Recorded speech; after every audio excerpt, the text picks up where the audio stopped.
Nurgül baktı bolun gele mi? Kelet deydi. Nurgül baktı bolun kelet deydi. Kollaydı da kol sokmuş o. Mene, Nurgül alıp koldadı seni aynalaydı. Baktı bol.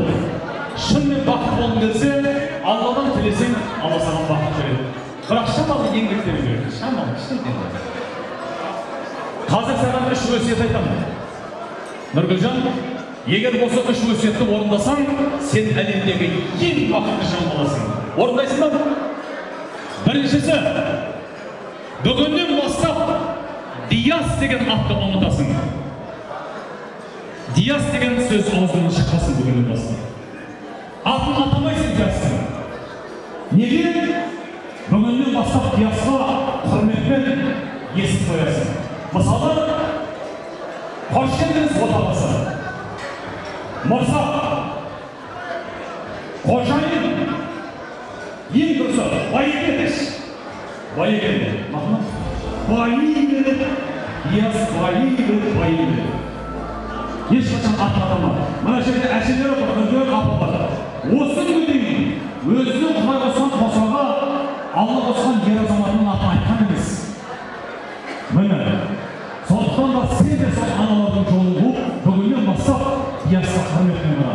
Қаншалықты құрметтейсің Диасқа, өзіңде соншалықты құрметті бола бересің. Тек қана Диасқа құрметтесең болды. Екіншісі, Диас үйден шығып бара жатқан кезде, қайда барасың деп? Айтпа, жаман әйелдер айтады. Жаман қатындар ермейді. Мұны сондай әйелдер. Қайда барасың дейді? Бітті. Жігіттің жолы кесе, әйелдің бірақ осы сөзімен. Сен ешқашан Диастың жолы кесе. Мақұл ма? Кеп бара жатса, мырза, жолыңыз болсын. Отағасы, аман барып сабайтыңыз. Байеке, сізді асыға сағына күтіп отырамыз деп. Жылы сөзіңіз айтып жүр. Жолыңдан ана жігіттің. Ана жігіттің жолы болса, сен мәңгі бақытты боласың айналайын. Үшіншісі, үйге кірген кезде қайдан келдің деп айтпа. Опять жаман әйелдер, жаман қатындар. Азанда келе ма, түсте келе ма, түнде келе ма? Қош келдіңіз. Қолыңызды жуыңыз, дастархан дайын деп қойды. Бітті, ана жігіт сені күтті. Тамағын беріп, шайын беріп болғаннан кейін бар ғой, қайдан келгенін, қайда барғанын, үйден шығып кеткеннен, үйге кіргенше бәрін ашып беріп өзі айтады. Бастаны жоғын. Нұргүлжан, күнді сондай болады. Шайқамаққа той болып, өзіңіз алып келсеңіз, қайда барып көргеніңіз. Бір сондықтан айналайын, ешқашан олды сұрақ қойма. Баланы сұрасың болады. Қайда барасың? Қайдан келдің? Деп баланы сұрасың болады. Бірақ баланы қайдан сұрақты байына қоймай, ешқашан. Екеуінің разницасы болу керек. Баланың атын ата, байының атын атама ешқашан. Өйткені қасиетті Құранда Алла Тағала айтады, кім деген дейді әйел затқа. Ер азаматының атын айтатын болса, мен оған қарғыс жолдамын дейді ол әйелге. Біздің қыз-келіншектеріміздің оңбай жүргені, жолы болмай, барған жерінде бақыты баянсыз болып жатқаны, ер азаматына құрмет көрсете алмай жатыр. Сондықтан айналайын, осы үш өсиет сені бақытқа жетелейді. Орындайсың ба?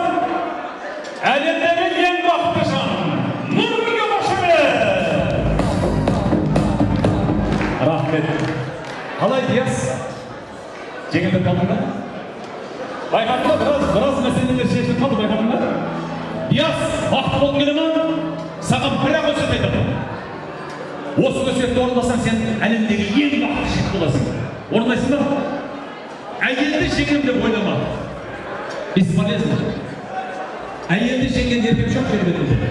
Bir kendine erkek ayet çekimi var. Bırak yakında konuşup kabul edeyim. Çingent'te Instagram'a çıktı. Çingent'te bir şey ayet çekimi. Başına! Hadi nakledetsin. Psikmanı satacağım. Kimge olsa olmazsa? Çındırıma? Ayetini çengim degende böküldüğünün sonuna adına ayetini çındırış bölümüne erkekten. Allah Teala Kur'an'da ayıttı. Ayet zatымен oynamam dedi. Erkeklerge bizlerge ayıttı. Men sendерді жоқ-жоқ жараттым. Не үшін? Бірінен бірін мен үштімін, мен дұрыс үшін емес. Ақылдасып, кеңесіп, әрбір қадамдарында ой басып шешімдерді жоқ-жоқ жараттым деді. Алла Тағала жаратқан, Алланы